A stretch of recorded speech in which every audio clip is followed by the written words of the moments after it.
Hey everybody. Today I'm going to be talking about theism and how it relates to freedom.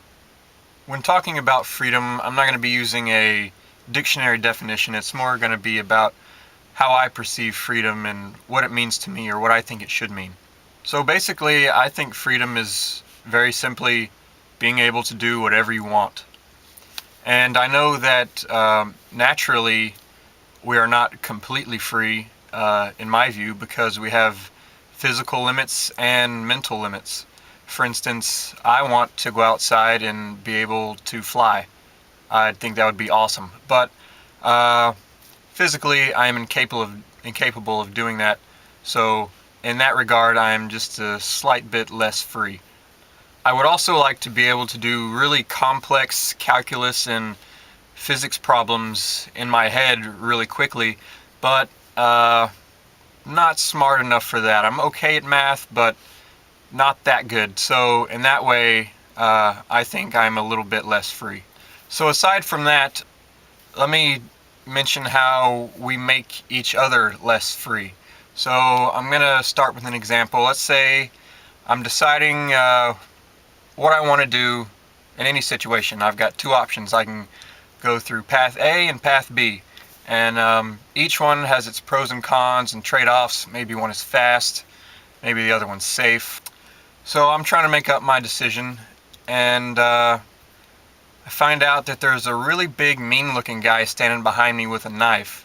And he says that if I choose path B, then he's going to stab me.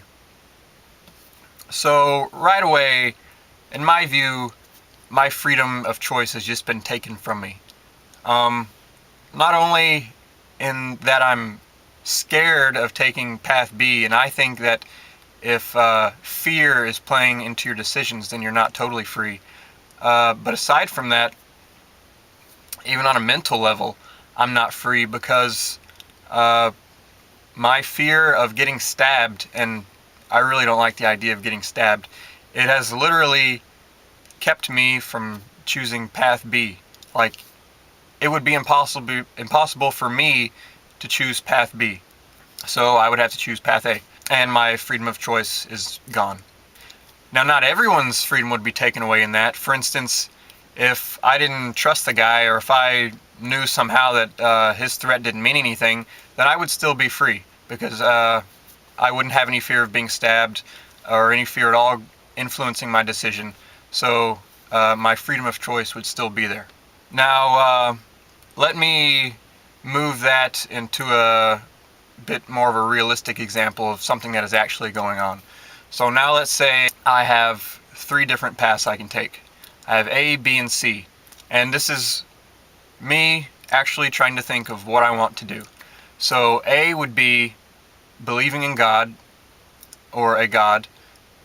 B would be not believing in one. And C would be I'm just going to research everything and find out the facts and just develop my thoughts as I go along, and however I end up believing, that's going to be it. I'm not going to pick something right off the bat and go with that. Now, say that there's a large group of people talking to me, and they say that if I choose path B, or if I choose path C and don't end up thinking the same way they do, that they're going to douse me in gasoline and light me on fire. But not only that, they're going to do something that keeps me from dying so that I experience the immense pain forever. However, I don't put any value into those kind of threats in this situation. I wouldn't have any fear influencing my decision. So I would still be free to choose between A, B, and C. But if I did think that if I chose B or chose C and went the wrong way, then I would be burned forever, then my freedom would be taken away from me, because they would have taken advantage of some fears and beliefs I had, which then inhibit my freedom. And this is why I say that theists are not free. Now, I know that there are plenty of theists who don't believe in hell. For instance, the Jehovah's Witnesses, I believe, have a pretty unique view on it. I don't like to stereotype groups of people. What really gets to me on this is politicians. The ones who from the beginning have their ideas from a belief set that they decided to go with when they didn't have freedom of choice, in my opinion. So, for instance, they've chosen path A without the freedom to choose path B or C. And then they want to make laws based on those beliefs that other people will be forced to follow. And then they say that they're promoting freedom, when their whole everything came from the lack of freedom. That really gets to me. Now, I know that some control is necessary. For instance, I think we need some laws to keep us from doing things like stealing from each other and killing each other. My point is, though, that theism, at least